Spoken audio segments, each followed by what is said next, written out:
According to statistics in Ghana, 60% of women are victims of domestic violence.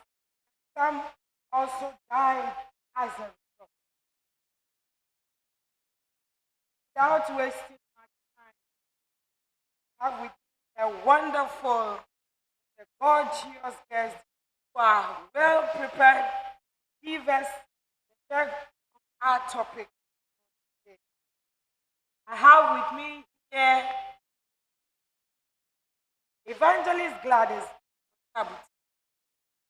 She is a Christian.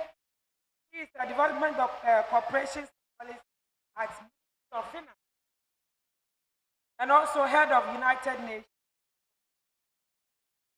She is an evangelist of Ghana and a professional counselor.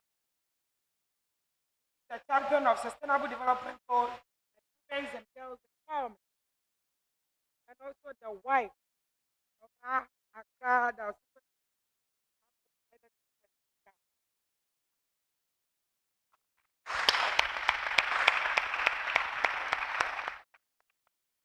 I have again with me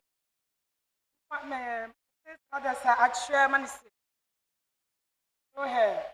She is a certified counselor and a member of Ghana Psychology Council and Ghana Association of Christian.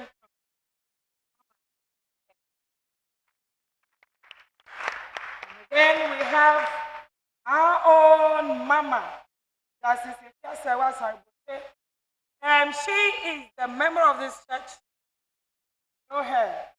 She's the leader of this church, PKD Methodist Church, a counselor and also a judge of Ghana.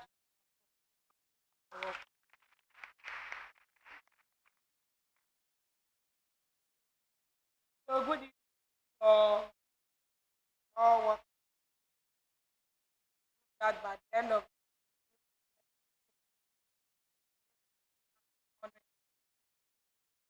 and so oh my God. Thank you very much, and I must also, since this is my first time of appearing on this program, let me use this medium to thank the leadership of the church for one, putting in place this program, and then number two, inviting me. Yeah, I'm glad and humbled. Thank you very much. I look forward to having constructive discussions with my august panel that you have assembled. We talk about domestic violence. We are talking about the type of violence that is perpetrated at people in their domestic setting. So you are in your house, you are in your community, you are even in your office, you are in your family, and somebody has made himself a judge of what you should, especially when it comes to the issue of gender, by the sake of the sex that you are made of. The society assigns roles for you. And then people arrogate to themselves a policeman, a national policeman, to ensure that fit into the roles that society has put on you. And so when they think that you are not conforming, they do all sorts of things to you. The violence can be physical, where you are beaten, you are battered. It can be psychological, where we use words. And I believe we'll get the opportunity of going in. When it comes to the physical one, I'm sure Mama Judge is here. She will testify that the men have the upper hand. But when it comes to the psychological one, it's the women. The sort of words we use on people. We can have that. And then we have the emotional violence, all happening in the domestic and the family setting, where somebody is not talking to you, somebody is turning you, somebody is doing things quietly to you that is emotionally disturbing you. That is also form of violence. Even though the person hasn't touched you, he hasn't beaten you, but he or she is stretching you over some issues, and he's pushing you to the wall that you cannot even defend yourself. That is also. And then we have the spiritual violence, where people use all sort of excuses and use the Bible to perpetrate violence on. So basically, as a way of introduction, this is what I have to say about domestic violence.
Violence and a domestic relationship.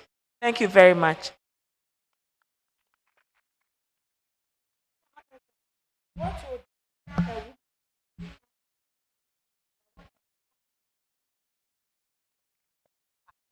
Um, thank you. Thank you. Women tend to be reactive. So if a woman to the wall, I mean, everybody has a threshold. And you can no longer bear it. Um, Begin to then react. And so, like, uh, Big Mama, as they have both said, the emotional aspect of domestic violence, it becomes so painful to women. It's like sometimes you use words like "yekama okaho," like certain words that would demean the woman, certain words that will bring her down.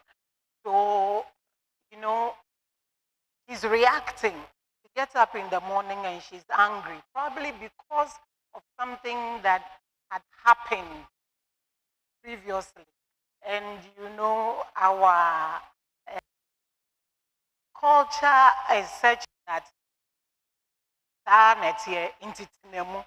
so he begins to then harbor the bottle up the pain and then becomes explosive. So I mean when it's coming out, it comes out with all sort of things that are not supposed to be. So a woman can be very abusive and very good at it if you put her to the wall.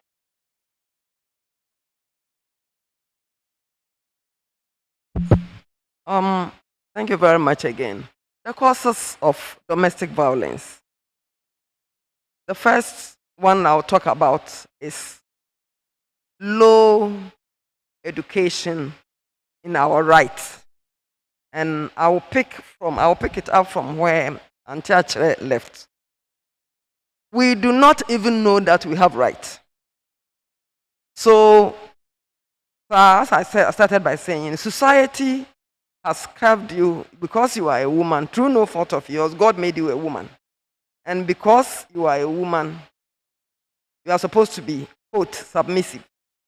You are not supposed to talk back to a man, even when the man is not, again, making sense. That is society. It is not God-given responsibility, it's the society. And so we grow up to accept that. And in the situations where we lack the education, for you to know that, no, this is wrong, it cannot happen to me, then you accept it. So we start, and then we are accepting it, and we are accepting it. So lack of education. Number two is economic dependency.